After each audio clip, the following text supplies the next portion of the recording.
Pagiku cerah, matahari bersinar, ku gendong tas merahku di pundak. Selamat pagi semua, ku nantikan diri. Bismillahirrahmanirrahim. Assalamualaikum warahmatullahi wabarakatuh. Apa kabar anak-anakku semuanya? Semoga kalian dalam keadaan sehat walafiat dan tetap semangat. Bertemu lagi di YouTube channel kita kali ini dengan Misari, pembelajaran fikih ibadah untuk kelas 4. Sebelum memulai pembelajaran, marilah sama-sama kita membaca doa sebelum belajar. Bismillahirrahmanirrahim. Rabbi zidni ilman warzuqni fahman. Amin amin ya robbal alamin. Semoga Allah Subhanahu wa taala memberikan keberkahannya kepada kita semua dan kita mendapatkan manfaat pada pembelajaran hari ini. Baik anak-anakku semuanya, kali ini memulai semester kedua kita akan membahas tentang sholat hari raya di bab yang keempat bagian yang pertama.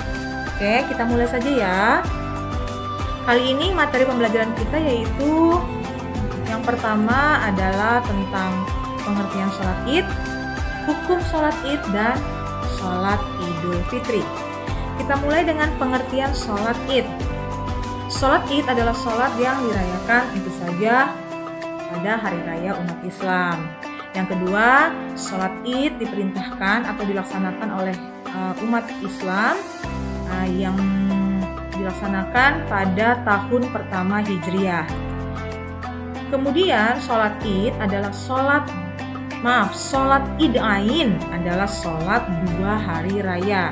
Ya, sholat id ain adalah sholat 2 hari raya. Apa saja? Sholat idul fitri dan sholat idul adha. Sholat idul fitri dilaksanakan pada bulan Syawal, sedangkan sholat idul adha dilaksanakan pada bulan Zulhijjah. Selanjutnya adalah hari raya idul fitri disebut juga hari kemenangan. Sedangkan hari raya idul adha disebut hari raya berbagi hewan kurban atau hari raya kurban. Disebut hari kemenangan karena kita setelah puasa selama 30 hari lamanya. Sedangkan hari raya idul adha adalah tempat kita berbagi dengan kaum duafa, berbagi hewan kurban. Kita lanjut kepada hukum sholat hari raya. Hukum sholat idul fitri dan idul adha adalah sunnah muakkad yang artinya sholat sunnah yang sangat dianjurkan. Sholat id ain sangat dianjurkan bagi laki-laki dan perempuan. Bahkan perempuan yang sedang berhalangan atau sedang haid diperbolehkan datang untuk mendengar khutbahnya saja, tapi bukan untuk sholat. Ketiga adalah kita akan masuk ke berikutnya adalah dalil-dalil tentang pelaksanaan sholat hari raya. Ada 2 hadis dan 1 ayat Al-Quran tentang sholat hari raya. Yang pertama kita bahas hadisnya dulu dari hadis riwayat jamaah dari Ibnu Umar radhiyallahu anhu bahwa Rasulullah Shallallahu alaihi wasallam, Abu Bakar dan Umar radhiyallahu anhu mereka biasa melakukan sholat 2 hari raya sebelum berkhutbah. Hadis yang kedua adalah hadis riwayat Bukhari dan Muslim yang berbunyi dari Ummi Atiyah radhiyallahu anha, ia berkata, Rasulullah Shallallahu alaihi wasallam memerintahkan kami pada hari raya Idul Fitri dan Idul Adha bersama para gadis, wanita haid dan wanita pimitan menuju lapangan tempat sholat. Adapun wanita yang haid tidak melaksanakan sholat. Kemudian dalil yang ketiga adalah surah Al-Kautsar ayat 1-3 ya, yang berbunyi yang artinya sungguh kami telah memberimu Muhammad nikmat yang banyak, maka laksanakanlah sholat karena Tuhanmu dan berkurbanlah sebagai ibadah yang mendekatkan diri kepada Allah Subhanahu wa taala. Sungguh orang-orang yang membencimu adalah orang yang terputus dari rahmat Allah. Nah, anak-anakku sekalian, ini adalah dalil-dalil tentang pelaksanaan sholat hari raya. Yang pertama dari hadis riwayat jamaah, lalu hadis riwayat Bukhari dan Muslim, dan surah Al-Kautsar ayat 1-3. Kita masuk ke sholat Idul Fitri. Idul Fitri secara bahasa terdiri atas 2 kata, yaitu Id yang artinya kembali dan Fitri artinya suci. Idul Fitri artinya kembali suci. Idul Fitri dirayakan umat Islam setiap tanggal 1 Syawal. Lalu pada malam takbiran umat Islam mengumandangkan takbir, tahlil dan tahmid. Ya, bisa yakin kalian tuh udah sering ya menggunakan takbir pada malam takbiran. Bunyinya seperti apa? Allahu Akbar, Allahu Akbar, Allahu Akbar, La ilaha illallah, Wallahu Akbar, Allahu Akbar, walillahil hamd. Nah, seperti itu takbirannya. Yang artinya bisa kalian baca sendiri, Allah Maha Besar, Allah Maha Besar, tiada Tuhan selain Allah, Allah Maha Besar, Allah Maha Besar, dan segala puji bagi Allah. Selanjutnya kita masuk ke niat sholat Idul Fitri. Niat sholat Idul Fitri berbunyi usolli sunnatal Idul Fitri rak'ataini. Kalau kamu jadi makmuman. Kalau kamu jadi imam, imaman lillahi ta'ala. Artinya aku berniat sholat sunnah Idul Fitri 2 rakaat menjadi makmum atau menjadi imam karena Allah Ta'ala. Nanti kalau kamu sudah besar, sudah dewasa, lalu kamu bisa memimpin sholat imam sholat Idul Fitri, nah niatnya seperti ini, imaman lillahi ta'ala. Lanjut waktu pelaksanaan sholat Idul Fitri. Waktu pelaksanaan sholat Idul Fitri mulai dari meningginya matahari ya setelah subuh sampai tergelincir secara sempurna, yaitu waktu zuhur. Nah, pelaksanaan sholat sebaiknya diakhirkan dengan tujuan memperpanjang waktu zakat. Ya, jadi sebaiknya sholat Idul Fitri itu diakhirkan supaya yang belum bayar zakat bisa bayar zakat. Karena kalau sudah imam mulai mau menjadi imam sholat Idul Fitri, sudah naik mimbar, maka waktu membayar zakat sudah ditutup. Oke, selanjutnya cara menentukan tanggal 1 Syawal. Jadi ketika menentukan tanggal 1 Syawal itu nggak bisa sembarangan. Ada cara-caranya dalam Islam. Yang pertama adalah ruqyat, yaitu melihat bulan yang menandakan telah berakhir dan berawalnya bulan pada tahun Hijriah. Ini cara yang pertama. Yang kedua caranya disebut istikmal, yaitu menyempurnakan bilangan bulan Ramadan menjadi 30 hari untuk menentukan 1 Syawal. Jadi pas 30 hari berarti besok 1 Syawal. Yang ketiga adalah hisab, yaitu penentuan 1 Syawal dengan perhitungan kalender oleh ahli perbintangan atau astronomi. Nah ini si bapak ini nih, ahli astronomi yang menentukan tanggal 1 Syawal. Kita masuk ke tata cara sholat Idul Fitri. Tata cara sholat Idul Fitri sama dengan sholat sunnah yang lainnya, hanya ada sedikit perbedaan. Apa saja perbedaannya?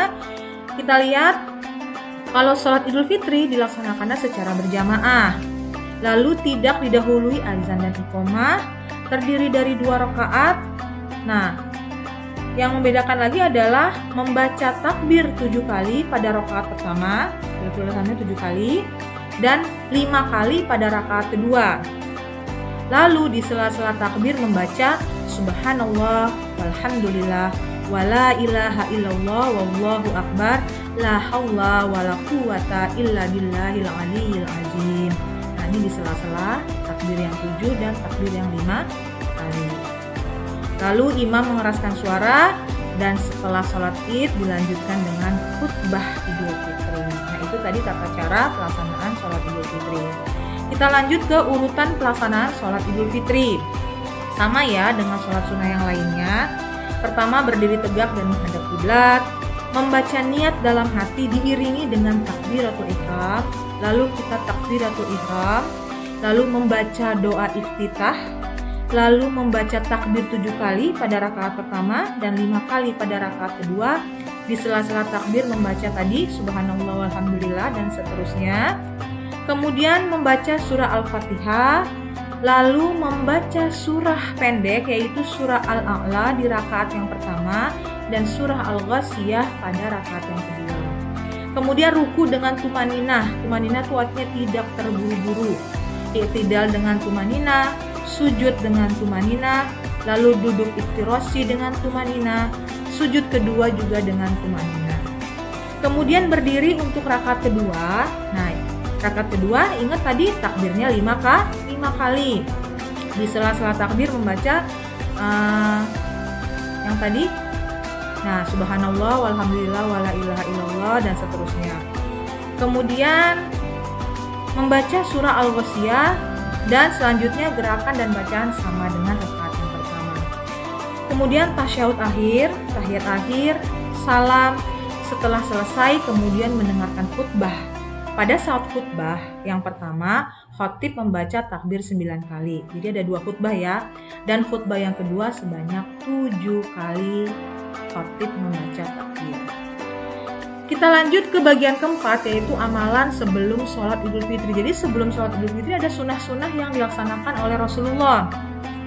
Yang pertama adalah mandi di pagi hari, ya, memakai pakaian yang terbaik, bersih dan rapi.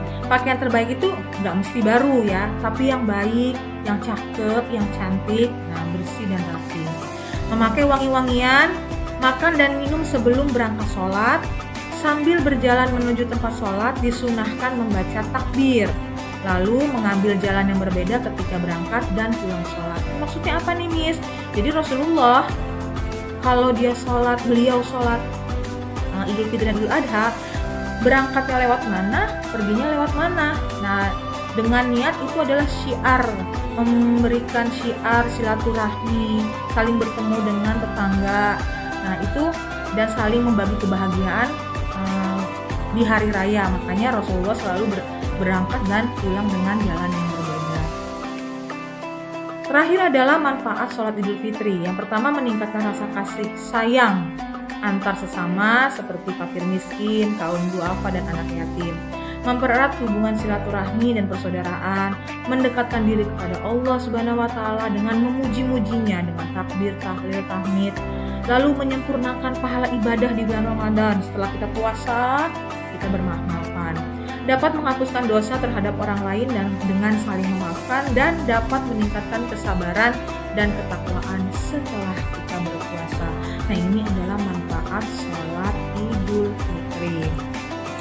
Nah, anak-anakku sekalian, sudah selesai pembahasan kita untuk materi sholat hari raya bagian yang pertama.